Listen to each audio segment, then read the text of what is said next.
Cando se vende coñecer que o Ministerio de Defensa vai gastar case 400.000 euros nas bancadas para o desfile das Forzas Armadas que pretenden realizar na nosa cidade o próximo 30 de maio, desde o Bloque Nacionalista Galego queremos reiterar o noso máis firme rexeitamento a que Vigo acolla este acto de exaltación militarista e españolista.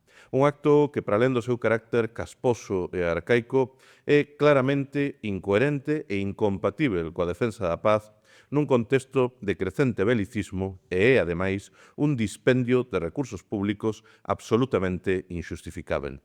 Non se pode pregoar o non á guerra e despois encher as rúas da maior cidade de Galiza con militares e armas nun acto que, ademais, vai estar presidido por unha monarquía española que é un residuo antidemocrático, corrupto e anacrónico.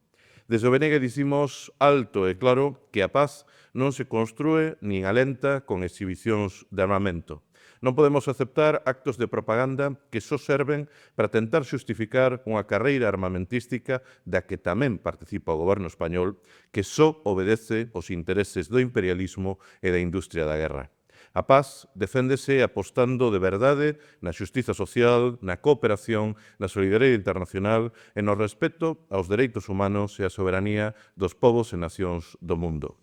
A guerra só beneficia a uns poucos, pero é o pobo quen sempre paga a factura. En forma de morte e destrucción onde se produce, pero tamén cunha brutal carestía dos prezos como xa estamos a vivir e co aumento da inseguridade. Por iso dicimos que nunha cidade como Vigo, fondamente comprometida coa paz, non caben desfiles militares.